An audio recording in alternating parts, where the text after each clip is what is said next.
Hey, fellow good dads, welcome back to the channel where we discuss all things good dad. I'm Mr. BPOZ, and today we're diving into the number one thing all dads should know, especially if they want to be a good dad. As fathers, we often focus on the tangible things like providing materially and disciplining and being at the sports games and all this other things, but we forget to focus on what is actually important, and that's actually the relationship that you have with mom.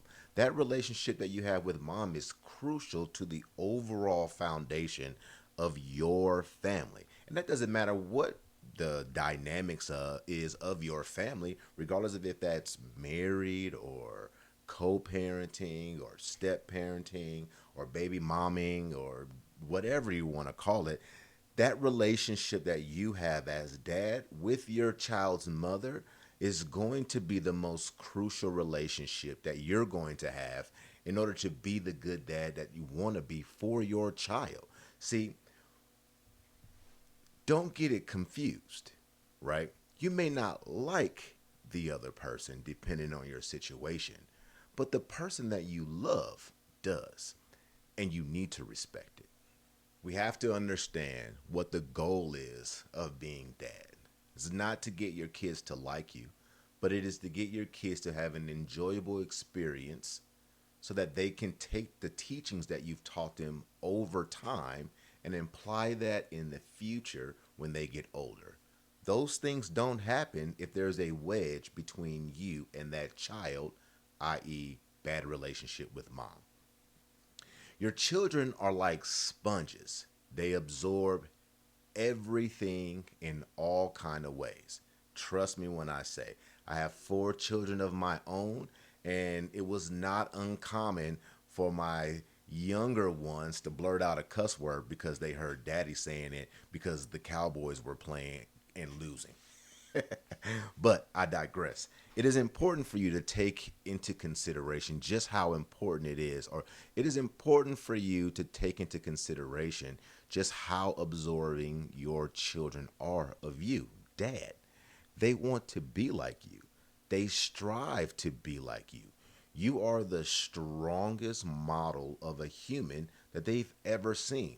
Somewhat of a mystical creature, like the mystical dadzilla of some sort. And although it's funny, it is extremely important to those children. And those children do not want to see their father tear down their mother. And you don't want that child to grow up tearing down anyone else's mother. It sets the tone for healthy connections in their own lives and with you. It is vital to the well being of your daddiness to always show just how much their mother means. Yes, even the baby mamas.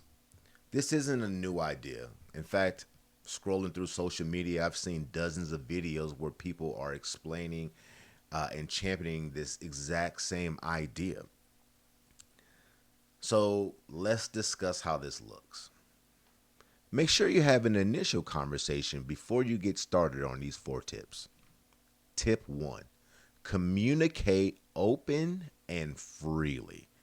It is extremely important that your children see the full gambit of respectful conversation.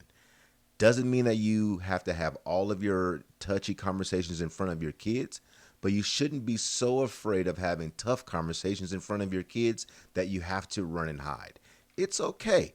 Your kids are going to have tough conversations with you, with mom, and other people in their lives. Teach them how to have good, healthy conversations, especially when the two people aren't seeing eye to eye. That's the best time. Look, I have a podcast with my wife called Yes, We Fight, because we do. We argue because that is what you do with people that you love. My children have a full understanding that arguing or miscommunications or the fight to have conversations are a natural, loving part of any family. Do not hide them, express them. Number two, set some consistent family time. That's kind of a no brainer, But there are a lot of families who have overthought the family time idea. No, I'm not talking about grandiose vacations or outings. You don't have to break the bank, spend a ton of money. The only thing I'm really asking you to do is set a few minutes aside a day, a month, a week, whatever it may be, and have open dialogue with all members of your family. Just open, caring, compassionate dialogue. Check in on people, see how they're doing, make jokes, the normal stuff that we do in family conversations. This leads me right into number three, which is set a date night. The best way to nurture healthy conversations, communications, and open dialogue with your significant other is to spend consistent time with them. I spend a lot of time with my wife. I know a lot of husbands that do, and I also know a lot of husbands that don't.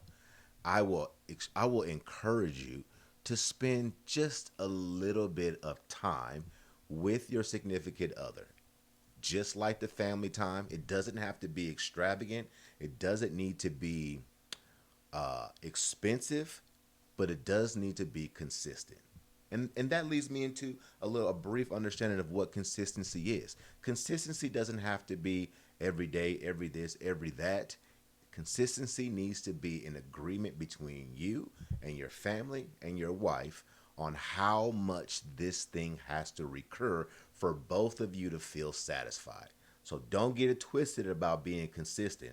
It doesn't have to be every day, every week. It doesn't have to be on any order. It just has to be understood that you, your family, and your wife or spouse or significant other are okay with the amount of time being spent with one another. If one person has a discrepancy, have the conversation. That's all I'm saying. Four. Now, this one is the most important tip I can give you. Heal yourself. Tend to yourself. Work on yourself. Because it's hard to build relationships with other people when we haven't done the work to build the relationships that we need to be for ourselves. We can't show up as super dad when we haven't processed the past of having a bad dad. We can't show up as being a good dad if we still have trauma from past relationships. We can't show up as good dad if we aren't taking care of our bodies, taking care of our mentals, taking care of our finances, or as Marshawn Lynch said, our chicken. It is extremely important to take care of your chicken. That is a huge component of self-care. Take care of your money. Take care of all of the things that bring unneeded stress to your life, because you're going to bring that to your family for them to deal with. So do the work on your own as well. So, like I said, being a good dad isn't just providing materially or being tough.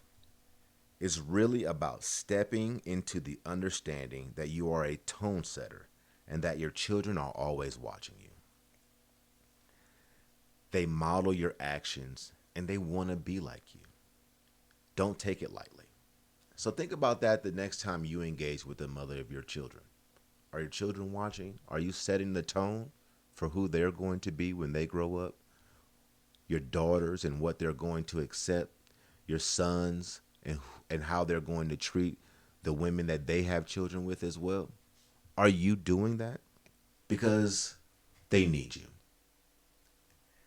I'm not going to be a tough guy here. I'm just a dad.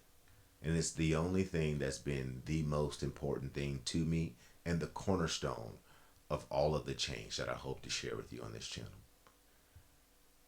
But it starts with how you treat the person that you were in agreement with to birth a child, that you are now in agreement with to take care of a child. That matters, and your kids will thank you for it. So, if you found this helpful, give this video a like, thumbs up, subscribe.